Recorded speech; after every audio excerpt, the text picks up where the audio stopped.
Terima kasih Anda masih bersama kami. Bagi Anda yang baru saja bergabung, kami hadirkan kembali 3 berita utama hari ini. Kawanan geng motor yang membacok tukang parkir di Kota Cimahi digerebek di Kabupaten Garut. Para pelaku menyebarkan aksi kekerasan secara langsung di media sosial. Diduga karena jalan licin, seorang pengendara moge terpeleset dan masuk ke dalam jurang sedalam 20 meter di Kota Banjar. Terima tamu tak dikenal sebanyak 37 gram emas milik lansia di Kabupaten Cirebon dibawa kabur komplotan gendam.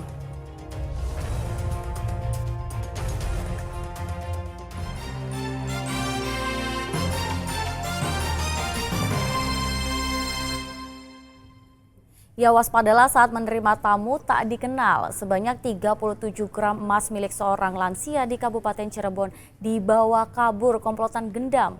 Modusnya para pelaku mengaku dari Dinas Kesehatan dan menawarkan terapi bagi lansia.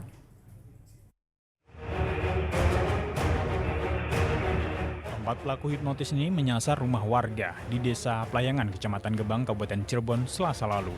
Modus mereka mengatasnamakan dari Dinas Kesehatan dan menawarkan terapi bagi lansia. Pemilik rumah yang tak menaruh curiga menuruti semua permintaan pelaku mulai dari berbaring hingga melepas gelang dan cincin emas seberat 37 gram saat akan diterapi. Bahkan layaknya rumah sendiri, pelaku perempuan bergerak ke dapur hingga memasuki kamar. Pemilik baru menyadari cincin dan gelang emasnya hilang saat pelaku memintanya berdiam diri dengan terapi air panas serta mereka telah meninggalkan rumah. Dari Dinas Kesehatan, Bu. Mau terapi tadinya. Udah diterapi waktu itu, Bu? Iya. Terus apa yang suruh dicopot, Bu? Hah? Yang disuruh dicopot itu apa? Pertama gelang. Gelang, kedua cincin. Gelang udah ditaruh di dalam, terus cincinnya dicopot. Nanti nyetrum, Bu. Terus tahu-tahu sadar cincin hilang itu gimana, Bu? Ibu suruh rendam dulu kaki di depan. Oh, disuruh sama orangnya. Boleh bergerak, Bu. Nih, saya udah mau ke lansia lagi, udah permisi. Nggak boleh bergerak 15 menit. Ibu belum 15 menit, 10 menit kayaknya ibu sadar, manggil Bapak tuh nggak bangun-bangun dari Papa. Saya tuh kayak kayak dibelenggu yo. Wong loro jadinya kan ambil cincin kan. Bapak Udah hilang itu, Bu? Iya. Usai sadar telah menjadi korban hipnotis, korban meminta bantuan Polsek Gebang. Dari olah tempat kejadian perkara, polisi mengungkap komplotan ini berjumlah 4 orang dengan berbagi tugas mulai dari menerapi, mengalihkan perhatian, hingga mengambil emas berat 37 gram dengan nilai 37 juta rupiah. Tanpa sadar, setelahnya mereka pulang keluar dari rumah tersebut, dari rumah ini, si ibu tuh melihat cincin dengan gelang yang ada tadinya disimpan di laci di kamarnya itu hilang. Nah, sedangkan kerugian kurang lebih dialami 25 juta nilai rupiah dari jumlah kerugian emas, yaitu gelang 25 gram ya, gelang, untuk cincin 12 gram. Jadi semuanya ada 37 gram. Untuk pelaku itu perempuannya ada 3, laki-lakinya ada 1 orang. Berarti total 4. Nah, total 4 orang. Mereka mengaku dari Dinas Kesehatan. Polisi masih memburu para pelaku dan meminta masyarakat berhati-hati menerima tamu tak dikenal. Maruli Habibi melaporkan dari Kabupaten Cirebon. 2 kakek di Kabupaten Bandung Barat ditangkap polisi lantaran tega mencabuli bocah berusia 11 tahun. Ulah kedua pelaku terungkap setelah korban mengadu kepada kakak dan wali kelasnya. 2 pria lanjut usia di Kabupaten Bandung Barat ini ditangkap polisi lantaran ditenggarai mencabuli anak di bawah umur. Mereka dilaporkan oleh salah seorang keluarga korban. Dari hasil pemeriksaan polisi terungkap, kedua pelaku terbukti berbuat cabul terhadap bocah perempuan berusia 11 tahun yang ternyata masih kerabatnya. Tindak asusila itu sudah dilakukan sejak tahun 2022. Sungguh memilukan. Bocah malanya dititipkan ibunya lantaran bekerja di luar negeri malah mendapat perlakuan tak pantas. Korban, siswi kelas 5 sekolah dasar itu mengaku diiming-imingi bermain ponsel dan diberi uang jajan. Perbuatan bejat kedua tersangka terbongkar setelah korban mengadu kepada kakak dan wali kelasnya di sekolah. korban ini tinggal bersama mereka karena dititipi oleh ibunya, di mana bapaknya sudah meninggal. Ya. Kemudian ibunya sedang menjadi TKW dan yang melaporkan adalah kakaknya.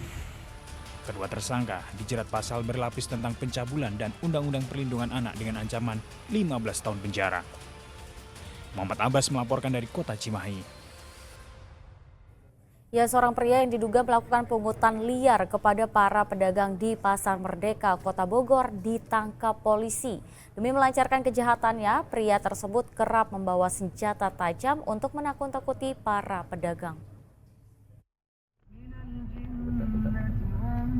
Dalam rekaman video ini, nampak seorang pria diduga melakukan pungutan liar, pungli, kepada para pedagang di Pasar Merdeka, Kota Bogor.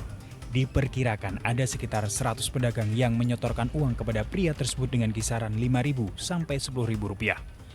Aparat kepolisian yang mengetahui kedugaan pungli itu kemudian dengan cepat langsung menangkap tersangka.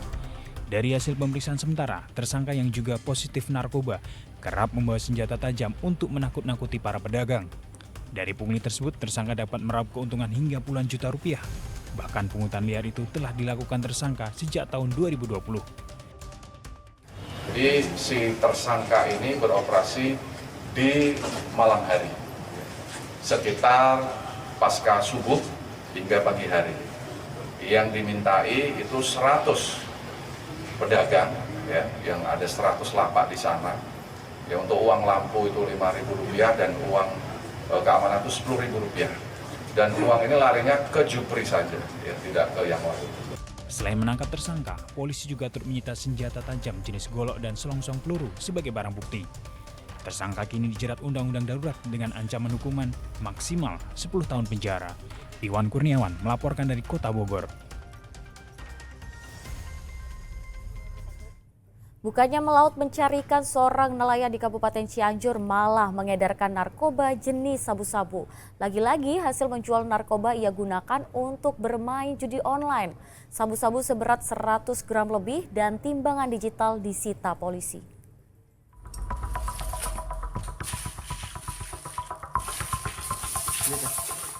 Barang bukti narkoba jenis sabu-sabu disita dari rumah pelaku di Kampung Luwung Kalong, Desa Kertajadi, Kecamatan Cidaun, Kabupaten Cianjur, Sabtu lalu.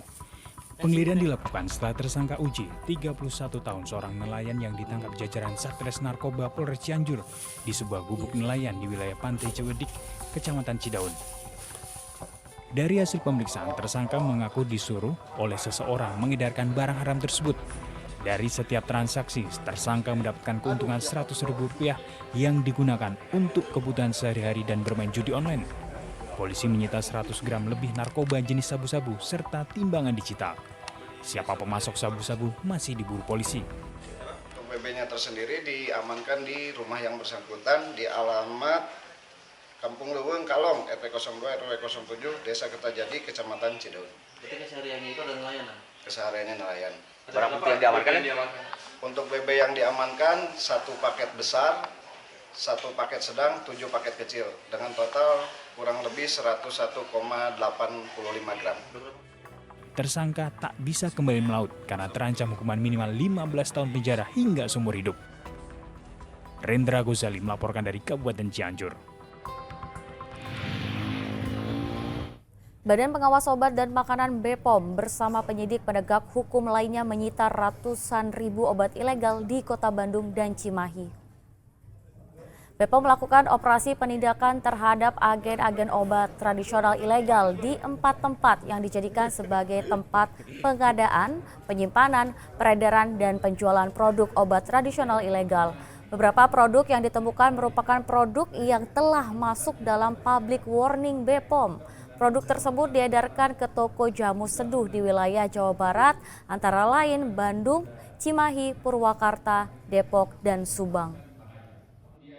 218 item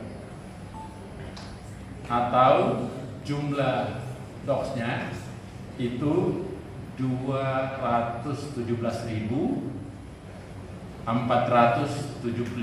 pieces dengan nilai ekonomi khusus untuk yang ini yaitu 8,5 miliar.